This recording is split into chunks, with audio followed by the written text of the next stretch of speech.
लेनी पड़ेगी, पानी तो पीना पड़ेगा। तो वह व्यक्ति कहने लगा, वह भक्त कहने लगा, वैसे ही मेरे लिए ये अनिवार्यता है। भगवान की कथा सुनना मेरे लिए वैसे ही है जैसे व्यक्ति पानी न पिए तो मर जाए और जैसे श्वास न ले तो मर जाए, क्योंकि ये हमारे जीवन को जीना सिखाते हैं। ये जो कथा है वो हमें संस्कार देती हैं, वो हमें हमारे धर्म से जोड़ती हैं और वो हमें आगे बढ़ने का मार्गदर्शन दिखाती हैं। इसलिए हम राम कथा कृष्ण कथा से उबते नहीं है, ये हमें अमृत के समान लगती हैं। तो एक बार प्रेम से बोलेंगे राघवेंद्र सरकार की जय हो। महाराज कल बड़ी सुंदर कथा श्रवण करी। किस प्रकार से महाराज राम जी जो है कल राजा बनने वाले थे और कल में ही ऐसा विधि का विधान हुआ कि राजा से उन्हें वनवासी बनना पड़ा। और यह लीला राम जी की थी, क्योंकि उन्हें पता है कि अगर मैं राजा बन गया तो मैं अयोध्या तक ही रह जाऊंगा, अयोध्या को ही संभालूंगा और मैं मनुष्य रूप धारण करके इसलिए नहीं आया कि मैं अयोध्या का राज्य संभालूं, मुझे सबका कल्याण करना है। तो महाराज सबका कल्याण करने के लिए घर में रहे, इससे तो कल्याण होने वाला नहीं है।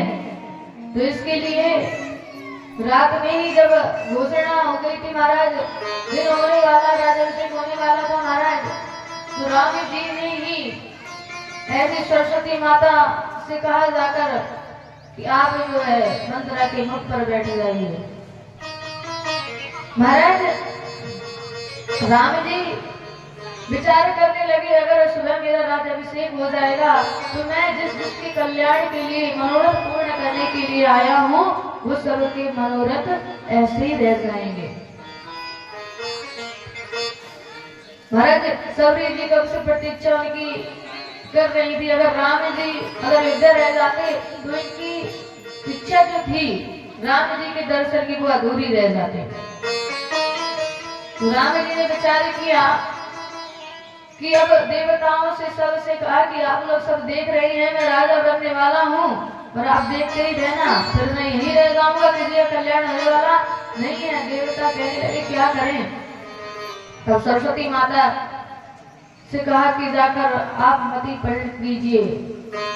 सरस्वती माता जो है घबरा गई, किस प्रकार से जो है मैं सबकी मति पलटूंगी, पर उन्होंने मंत्रा की मति जो है पलट दी। उनके द्वारा जो है कैकेयी जी को भड़का दिया और कैकेयी जी ने जो है दशरथ जी से वचन मांगे और वचन मांगने के लिए को भवन में चली गई और वहां पर जो है उदास होकर लेट जाती है। दशरथ जी आते हैं कि आप क्यों लेटी हुई हैं। तब उन्होंने बताया कि आपने मुझे वचन दिया था और आज वचन देने का समय आ गया है, पूर्ण करने का समय आ गया है। तब उन्होंने कहा कि मेरे पुत्र के लिए मैं राज्य चाहती हूँ और राम के लिए 14 वर्ष वनवास। महाराज राम राम चिल्ला रहे हैं, दशरथ जी पूरे में राम राम चिल्लाए। तब आवाज इतनी गूंज गई, सबको पता चल गया कौन चिल्ला रहा है। महाराज कैकेयी जी ने कहा ये राम राम कह रही हैं, ऐसे काम चलने वाला नहीं है। सुमंत्र से कहा राम को बुला कर लाओ और वह मंत्री गया, राम जी को लेकर आया और राम जी ने पूछा क्या बात है, और राम जी ने पूछा तब बताया कैकेयी मैया ने। तो आज राम जी को एक बात याद आ गई कि बचपन में मैया से मैंने कहा था कि आप मुझसे प्रेम करती हो या नहीं, तो मैया ने कहा जितने बालक हैं सर्व प्रिय हो, सबसे मुझे तुम प्रिय हो राम, कैसी बातें करते हो। तो मैया मैं आपसे कुछ मांगना चाहता हूँ, आप दोगे? तब कहती मैया ने हंसते हुए जो बाल रूप में थे कहा कि हाँ बेटा, मैं तुम्हारे लिए कुछ भी करूंगी। राम जी ने कहा विचार प्राण भी देने को तैयार हूँ। तो राम जी कहने लगे प्राण नहीं चाहिए मैया, लेकिन प्राण हरण जैसी ही एक वचन चाहिए। जिस दिन आपको लोग सुनाएंगे तो ऐसा ही लगेगा कि आपके प्राण निकल गए। आप जो है आने वाले समय में जब मैं लीला करने के लिए बन जाऊंगा तो वन गमन के लिए सबसे पहले पहल आपको करनी होगी। आपको मेरे लिए 14 वर्ष वनवास मांगना पड़ेगा। कहते हैं अरे राम, तू प्राण मांग लेता, तूने ये वचन मांग लिया। महाराज कैसे, तू तो मुझे प्राणों से भी प्यारा है। जो रात में रोता है तो कौशल्या मैया के पास नहीं जाता, वहां से मेरे पास दौड़ा दौड़ा चला जाता है, और तू मुझसे ऐसे कहने को कह रहा है। तब अब जब मैया ने वादा कर दिया था तो वो वादा जो है आज उन्होंने निभाया और 14 वर्ष का वनवास राम जी के लिए मांगा। राम जी ने मुस्कुराते हुए कहा कि पिताजी, मैं आपके वचन को निभाऊंगा।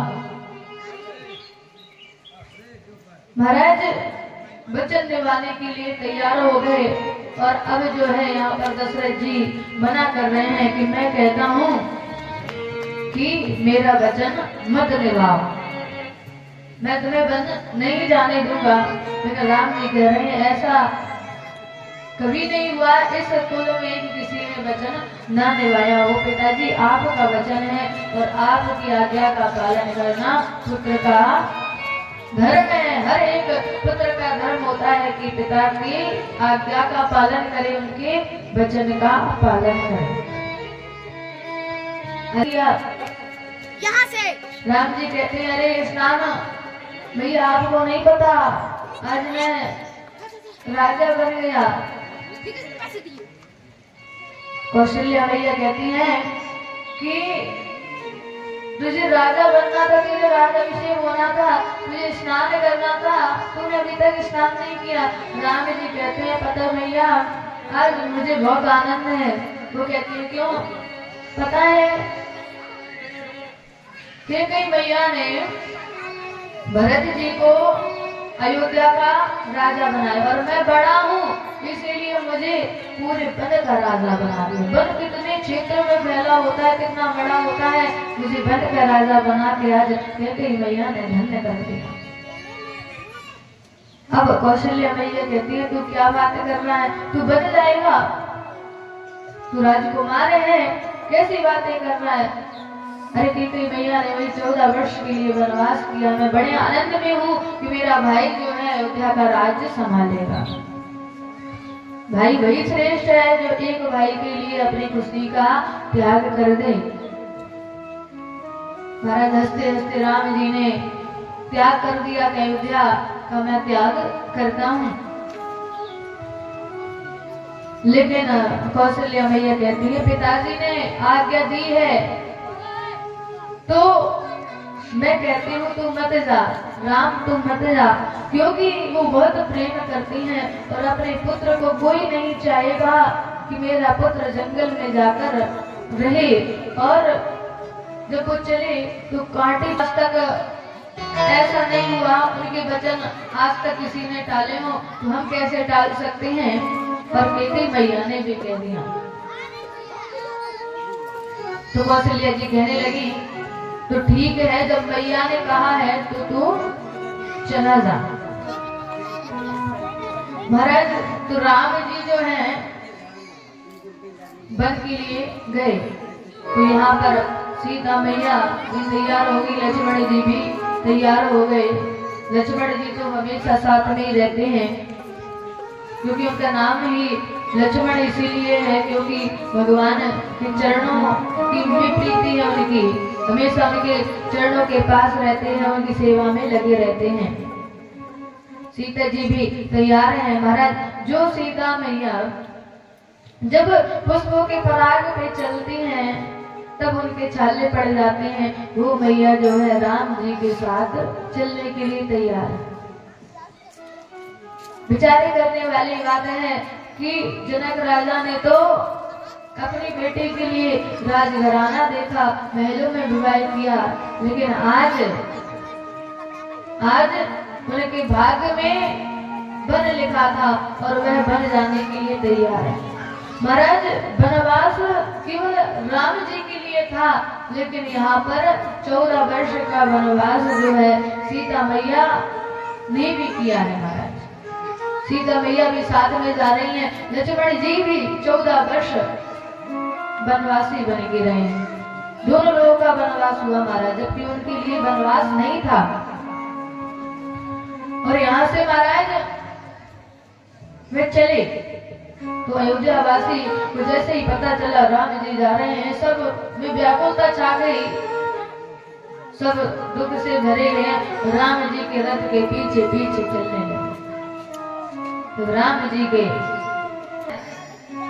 राम जी ने कहा कि आप सब लौट जाइए, अयोध्या आपकी प्रतीक्षा में है, आप अयोध्या में रहिए। तो सब कहने लगे मैं अयोध्या में ही हूँ और मैं आपके साथ भी हूँ। राम जी कहने लगे अरे हमारे साथ भी हो और कह रहे हो मैं अयोध्या में भी रहूंगा और आपके साथ में भी हूँ, ये कैसी बात हुई? हमारे साथ में रहोगे तो अयोध्या में नहीं रह पाओगे, इसलिए आप सभी जो है अयोध्या में लौट जाइए। सभी नगरवासियों से निवेदन है आप सभी वापस चले जाइए और हमें अपने काम के लिए, अपने वचन दिलाने के लिए जाने दीजिए। तो महाराज नगरवासी कहने लगे कि जहां राम जी रहते हैं वहीं पर तो अयोध्या है। राम जी है तभी तो अयोध्या अयोध्या है, और राम जी नहीं है वहां अयोध्या का क्या ही मतलब। जहां आप हैं वो अयोध्या है, इसलिए आप जहां हैं वही मेरे लिए अयोध्या है, इसलिए आपके साथ भी रहेंगे और जहां आप रहेंगे वो अयोध्या ही कहलाएगी। बोलिए राघवेंद्र सरकार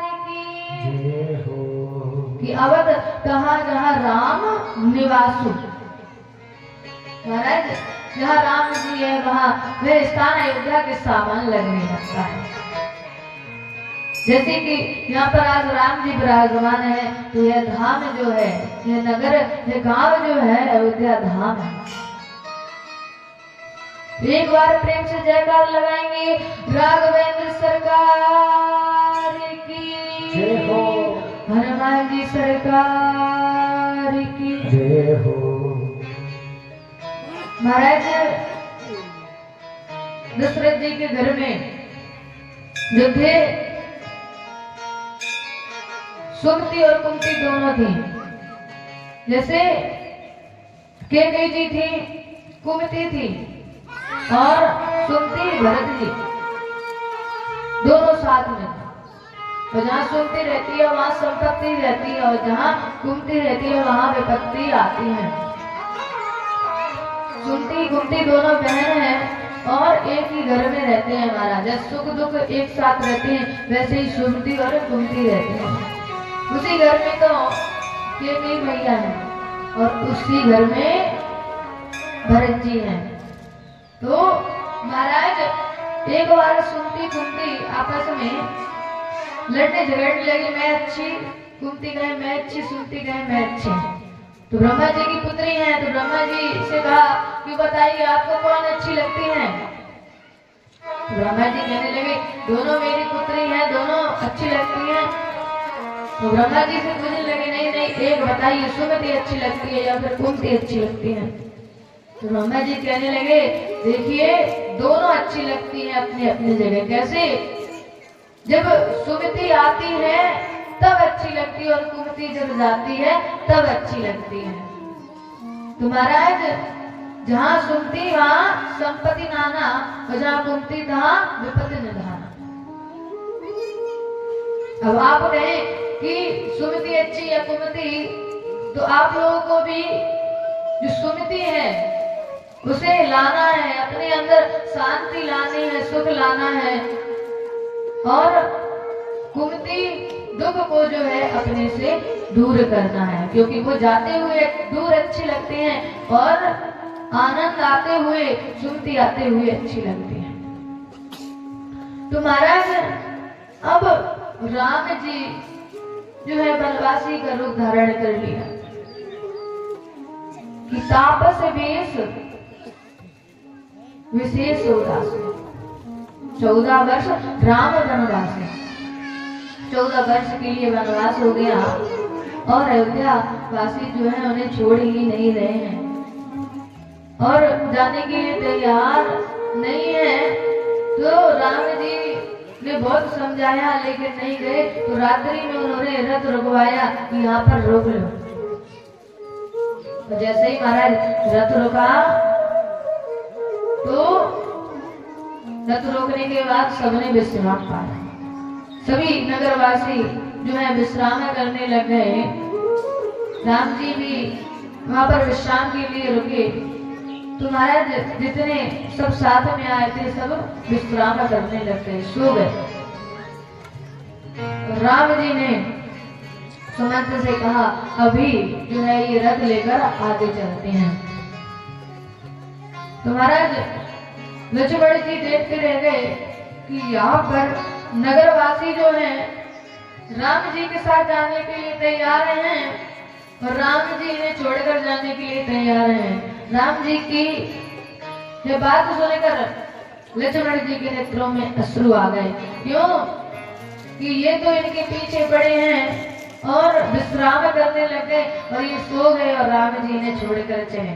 और राम जी छोड़कर चले कि इन्हें लेकर कहाँ जाएंगे, हमें तो बहुत लोगों का कल्याण करना है, इसलिए चुपके से रात्रि में निकल जाते हैं। अभी रथ लेकर चलो। महाराज रथ लेकर जाने लगे। क्यों कहते हैं जो सोवत है वो खोवत है, जो जागत है वो पावत है। जो सोवत है सो खोवत है, जो जागत है वो पावत है। महाराज जितने थे सब सोने लग गए तो राम जी वहां से चल दिए। इसीलिए जब भगवान की पूजा हो, सत्संग हो, कथा हो, हमेशा जागे रहे। अगर सो गए तो हो गए, कुछ प्राप्त होने वाला नहीं है। अगर जागते रहे तो कुछ ना कुछ तो जीवन में प्राप्त कर ही जाओगे। राम जी भी उसे छोड़कर चले जाते हैं जो उनके कार्य में सोने लगता है।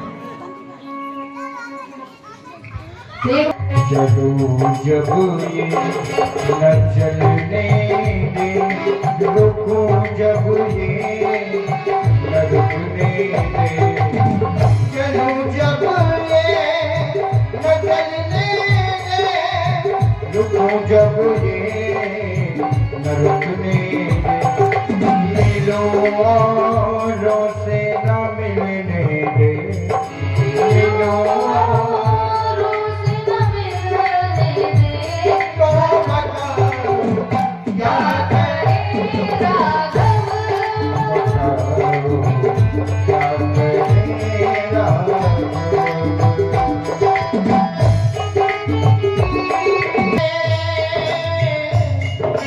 तुम्हारी और तुम इसके हमारी कौन चलने दे। तुम्हारी तुम इसके हमारी कौन चलने दे। ये जब जाएगी तुम आओ, ये जब जाएगी तुम, तुम्हारी याद आती है। बताओ क्या करेगा, बताओ क्या करेगा, ओ बताओ क्या करेगा, करेगा, करेगा।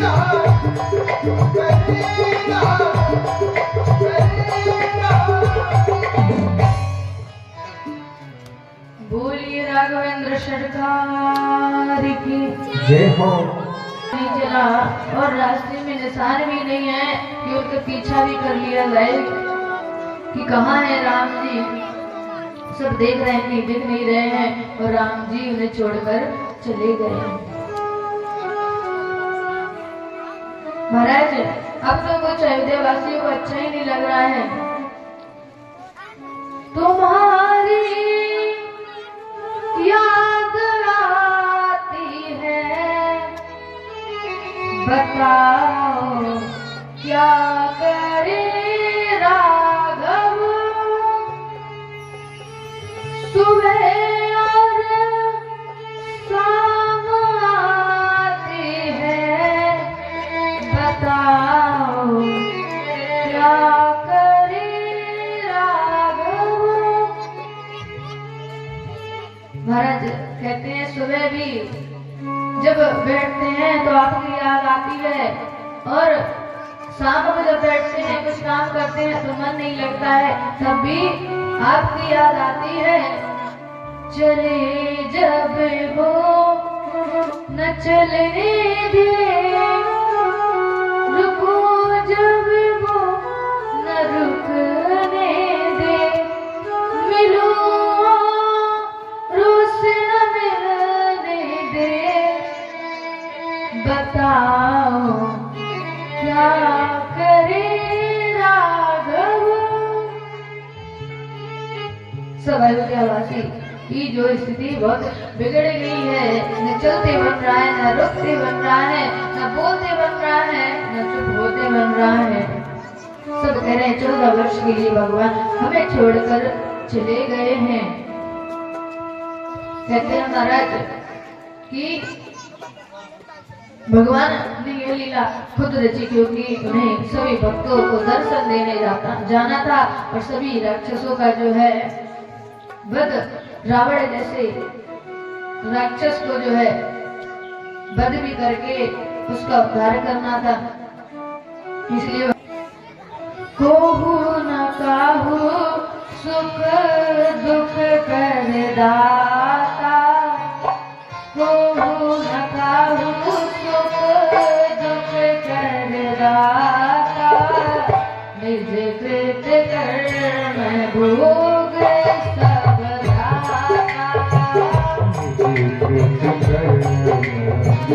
भोग सर्वदाता।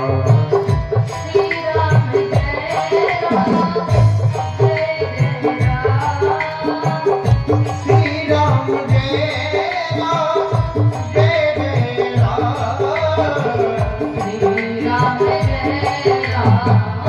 जय राम जय जय राम। श्री राम जय राम जय जय राम। बोलिए राघवेंद्र सरकार की जय। से परिपूर्ण है, आनंद देने वाले हैं। जिनका नाम आनंद है वो दुख कैसे दे सकते हैं। उनके पास दुख और सुख नहीं है, क्योंकि चौपाई भी कहती है को न काहू सुख दुख कर दाता, निज कृत कर्म भोग सब भ्राता। जो व्यक्ति जैसे कर्म करता है उसके अनुसार उसे दुख और सुख भोगने को मिलते हैं। महाराज ये संसार का नियम है कि अगर आज आप जैसे कर्म कर दोगे, महाराज बोया पेड़ बबूल का तो आम कहाँ से हो। अगर आप बबूल का पेड़ बोगे तो आप विचार करो कि आपको आम खाने के लिए मिल जाए तो नहीं मिलने वाले हैं। किसी के लिए आप कांटे बुनोगे तो कोई आपके लिए फूल बनेगा। महाराज जो आप सबके लिए फूल बरसाओगे तो सामने वाला व्यक्ति भी आपके लिए फूल बरसाएगा। इसीलिए सुख दुख जो है अपने हाथ में है कि हम जैसा करते हैं वैसा ही हमें प्राप्त होने लग जाता है। तो महाराज यह ग्रंथ जो है पार्वती जी को यह कथा कौन सुना रहा है? शंकर जी।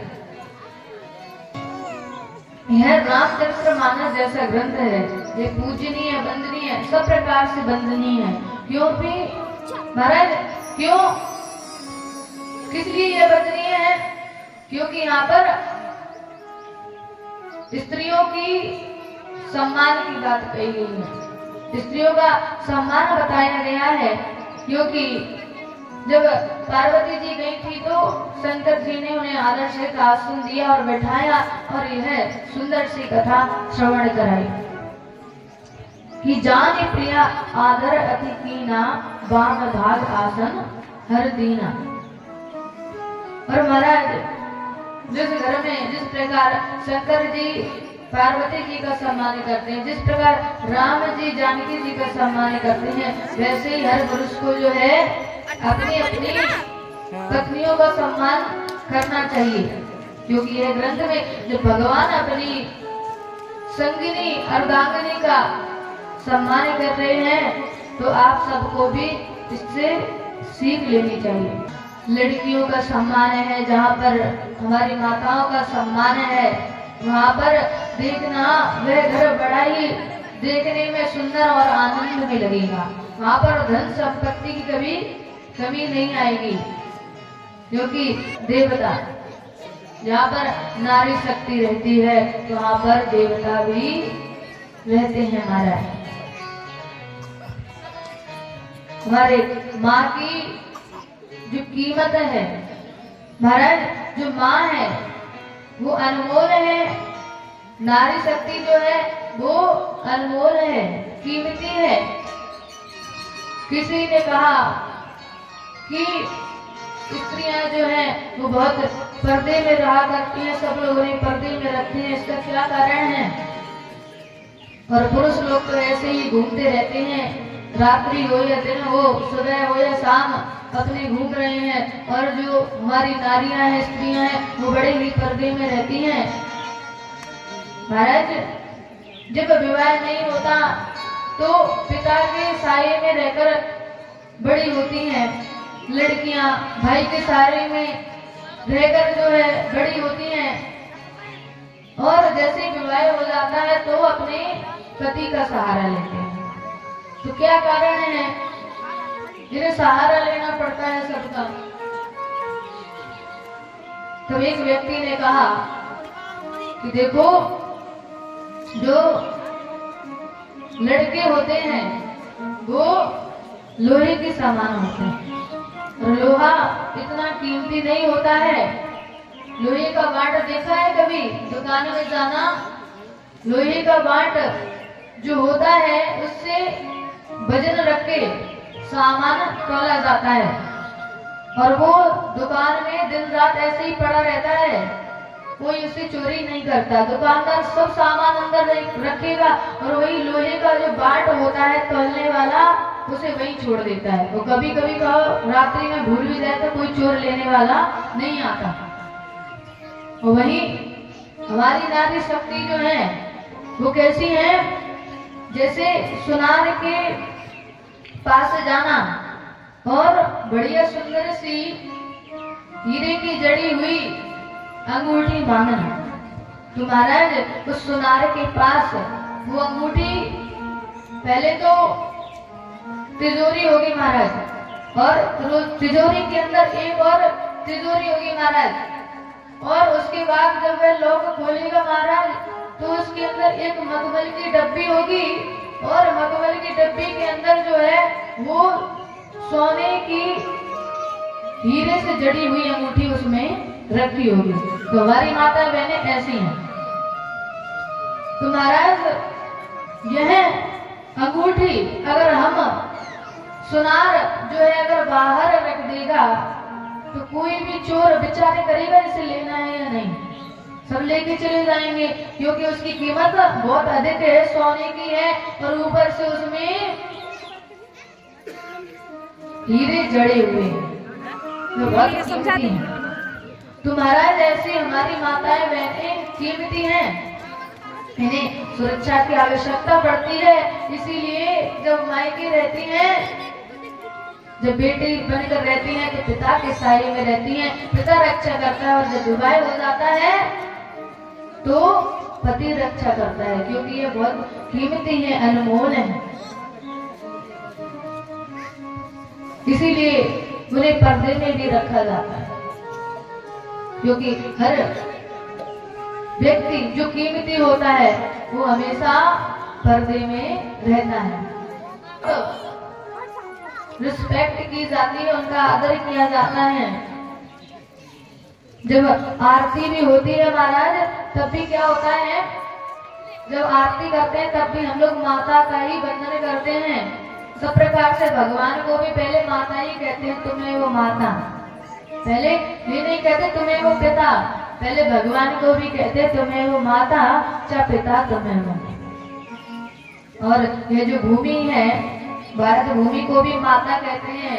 और जो गौ माँ, जिनमें सभी देवी देवता विराजमान होते हैं, उन्हें भी गौ माता कहा जाता है। तो हमारे यहाँ हमेशा से माता वंदनीय पूजनीय रही है, इसलिए उनका आदर सम्मान सब करते हैं। और जब उनका सम्मान की,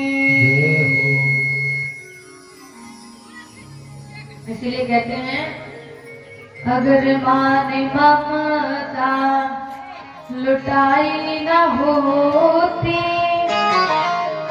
अगर माने ममता लुटाई न होती, ममता मई माँ कहाई न होती। अगर माने ममता लुटाई न होती, ममता मई माँ कहाई न होती।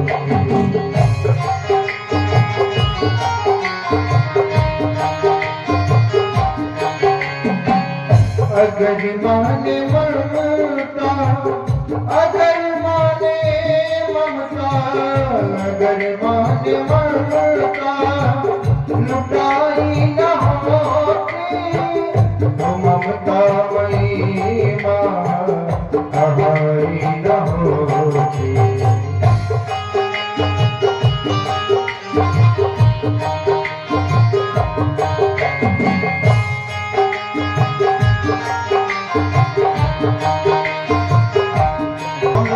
निहारो सोई हुई तकदीर सवार, द्वारे पे आए माँ हमको संवारो। की ज्योति जलाई न होती, जलाई न होती, तो ममता मई माँ कहाई न होती। ममता मई माँ कहाई न होती।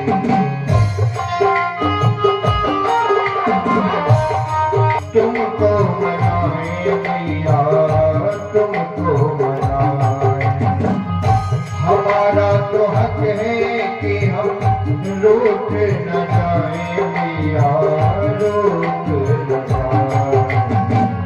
अगर माँ में ममता, अगर माँ में ममता, अगर माँ में ममता आई न होती, आई न होती, तो ममता मई माँ कहाई न होती, तो ममता मई माँ कहाई न होती।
दुष्कार देना दुष्कार देना मैया दुष्कार देना मगर भोली मालाल को प्यार देना मैया हमें प्यार देना अगर मान बिगड़ी अगर मान बिगड़ी अगर मान बिगड़ी बनाई न होती तो ममता बई सहाई न होती तो ममता बई सहाई न होती अगर माने ममता आई सुंदर अगर माने ममता लुटाई न होती ममता मई माँ कहाई न होती। माँ जब ममता लुटाती है तो वही ममता मई माँ कही जाती है, क्योंकि माँ के अंदर ही सर्व शक्ति है जो दुख में भी सुख को ढूंढ सकती है।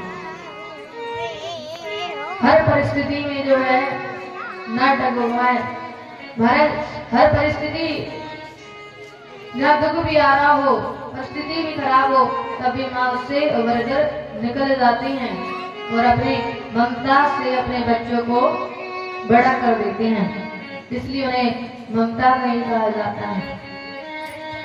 अब महाराज यहाँ पर अब राम जी आगे चले, क्योंकि आगे लिए तड़प रहे थे, फिर भी महाराज उन्हें छोड़कर चल दिए, क्योंकि उन्हें आगे और भी काम करने थे और भी सभी की मनोरथ पूर्ण करने थे। महाराज आगे चल दिए तो यहाँ पर अब वन में विचरण कर रहे महाराज वन में आ गए और श्रृंगवीरपुर के राजा निषादराज हैं यहाँ पर पहुंचे। तो जैसे ही निषादराज को पता चला कि राम जी आए हैं तो राम जी के स्वागत में लग गए। अरे ये तो बड़े ही भाग मना रहे हैं कि आज राम जी वन में आए हैं।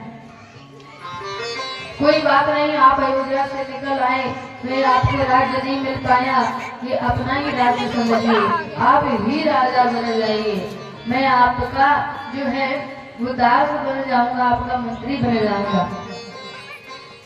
राम जी कहने लगे अरे नहीं, मैं राज्य में त्याग करके आया हूँ और मैं इस पद को नहीं ले सकता क्योंकि मैं वनवासी हूँ और वनवासी रहते हुए मैं राज्य कैसे देख सकता हूँ।